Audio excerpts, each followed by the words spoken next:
स्वागत है आपका अपने YouTube channel GK by Jitendra Khichat. मैं जितेंद्र कुमार आपका हार्दिक स्वागत करता हूं। आज हम अपने इस वीडियो में कक्षा 9 सामाजिक विज्ञान विषय का अर्धवार्षिक परीक्षा का मॉडल पेपर है वो लेकर आए हैं। सबसे पहले हम बात करते हैं वस्तुनिष्ठ प्रश्नों की।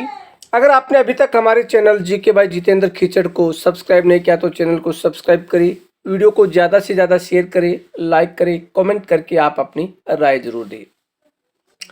सबसे पहला प्रश्न है, फ्रांस की क्रांति कब हुई थी? तो फ्रांस की क्रांति है वो 1789 को हुई थी। फ्रांस की क्रांति 1789 को हुई थी। उसके बाद में रूस में प्रथम क्रांति कब हुई थी? तो रूस में प्रथम क्रांति 1917 में हुई थी। उसके बाद में क्वेश्चन नंबर 3, जर्मन की संसद को क्या कहा जाता है? जर्मन की संसद को नेशनल असेंबली कहा जाता है। कर्क रेखा भारत के किस राज्य से नहीं गुजरती है?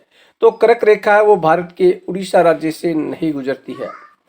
उसके बाद में प्रश्न नंबर 5, भारत के भूभाग का कुल क्षेत्रफल कितना है? तो 32.8 लाख वर्ग किलोमीटर है, ब ऑप्शन होगा। उसके बाद में क्वेश्चन नंबर 6, एक स्थलीय भाग जो 3 ओर से समुद्र से घिरा उसे क्या कहते हैं? उसे प्रायद्वीप कहते हैं। नर्मदा नदी का उद्गम स्थल कहाँ है? आपको कमेंट के माध्यम से बताना है।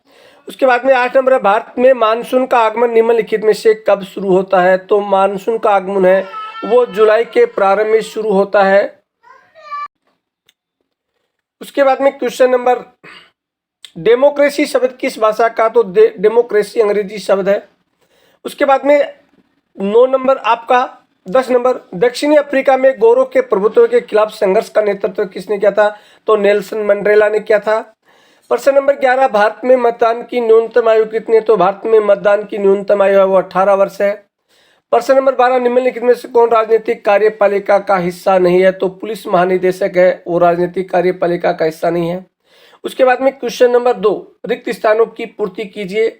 रूस के शासक को क्या कहा जाता था? तो रूस के शासक को जार कहा जाता था। क्वेश्चन नंबर 2, भारत किस गोलार्ध में? तो भारत उत्तरी गोलार्ध में स्थित है। भारत उत्तरी गोलार्ध में स्थित है। उसके बाद में 3 नंबर, उत्तरी मैदान मृदा से बना? तो उत्तर का मैदान है वो जलोढ़ मृदा से बना हुआ है। उत्तर का मैदान है वो जलोढ़ मृदा से बना हुआ है। कौन सी मृदा? जलोढ़ मृदा से। उसके बाद भारत में लोकसभा और विधानसभा के चुनाव प्रत्येक 5 वर्ष बाद में होते हैं। उसके बाद में पालमपुर में कृषि की प्रमुख क्रिया यानी उत्पादन में कृषि उत्पादन की प्रमुख क्रिया है। उसके बाद में स्वर्ण जयंती ग्राम स्वरोजगार योजना का प्रारंभ कब हुआ था? कमेंट के माध्यम से बताना आपको। उसके बाद में अति लघुतात्मक प्रश्न है, प्रत्येक प्रश्न 2 नंबर का है। फ्रांसीसी समाज कितने स्टेट में बटा हुआ था? 3 में बटा हुआ था। ताइद क्या है? ताइद एक धार्मिक कर है। उसके बाद में द्वितीय विश्व युद्ध में मित्र राष्ट्रों के नाम लिखिए। रूस है, अमेरिका है, फ्रांस है। उसके बाद में नाथसी पार्टी का वास्तविक नाम क्या था? Bolshevik communist party. भारत की मानक यामोत रेखा किसे माना जाता? 82.5 पूर्वी देशांतर। भाबर क्या? पुराना नदी का जो मैदान है उसे भाबर बोलते हैं।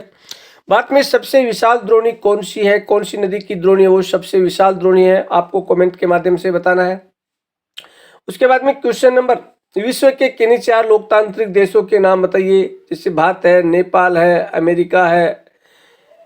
उसके बाद में भारतीय संविधान की प्रारूप समिति के अध्यक्ष कौन थे? तो भीमराव अंबेडकर प्रारूप समिति के अध्यक्ष थे। 10 नंबर है, मतदाता सूची क्या है? यानी भारत में प्रत्येक व्यक्ति जो 18 वर्ष की आयु पार कर चुका है उसको एक सूची में सूचीबद्ध कर दिया जाता है, उसे मतदान का अधिकार जाता है। उस सूची को मतदाता सूची कहते हैं। निर्धनता का क्या अभिप्राय है? यानी बीपीएल रेखा से नीचे के व्यक्तियों को निर्धनता की श्रेणी में माना जाता है। उसके बाद में 12 नंबर, प्राथमिक क्षेत्र की गतिविधियों के नाम कृषि है, मत्स्य पालन है, पशुपालन है। उसके बाद में आपके क्वेश्चन नंबर 4 से 8 तक प्रत्येक क्वेश्चन है वो 60 शब्दों में उत्तर देना, प्रत्येक 3 नंबर का है। बांगर और खादर में अंतर बताइए। भारत में गंगा नदी तंत्र पर टिप्पणी लिखिए। भारत की जलवायु को प्रभावित करने वाले कारक कौन कौन से हैं? मंत्री परिषद में मंत्रियों के कौन कौन से वर्ग होते हैं? हमें संविधान की क्यों आवश्यकता है? उसके बाद में खंड 6 प्रत्येक प्रश्न 4 नंबर का है और प्रत्येक की उत्तर सीमा है 200 शब्द है। भारत के प्रमुख भू आकृतिक विभाग कौन कौन से है? संक्षिप्त में वर्णन कीजिए। यानी भारत के जैसे हिमालय पर्वतमाला है, उत्तर का मैदान है, प्रायद्वीपीय पठार है, तटवर्तीय क्षेत्र है, द्वीप समूह है, इनका आपको संक्षिप्त में वर्णन करना है। इसमें आपको अथवा दिया गया नदियों और झीलों का आर्थिक महत्व है, यानी नदी और झीलों का हमारे लिए क्या आर्थिक महत्व है उसके बारे में आपको बताना है। उसके बाद में क्वेश्चन नंबर 10, 1917 में जार का शासन क्यों खत्म हो गया था, इन कारणों बताना है। उसके बाद में इसमें अथवा दिया गया भारत में संविधान में भारतीय नागरिकों को दिए गए मौलिक अधिकारों का वर्णन कीजिए। उसके बाद में मानचित्र में आपके भारत के मानचित्र में आपको कौन कौन से स्थान अंकित करने हैं, जैसे पश्चिमी घाट है, नंगा पर्वत है, थार मरुस्थल है, मालवा का पठार है, गंगा यमुना दोआब क्षेत्र है, ये आपको भारत के मानचित्र में अंकित करने हैं। अगर आपने अभी तक हमारे channel GK by Jitendra Khichar को सब्सक्राइब नहीं किया है तो चैनल को सब्सक्राइब करिए, वीडियो को ज़्यादा से ज़्यादा लाइक करिए, शेयर करिए। कल होने वाले पेपर में आपके इनमें से अच्छे क्वेश्चन आने की संभावना है, तो इन क्वेश्चनों को अच्छी तरीके से आप तैयार करके जाइए। इसी के साथ हमारा वीडियो यहीं समाप्त होता है। जय हिंद, जय भारत, जय जय राजस्थान।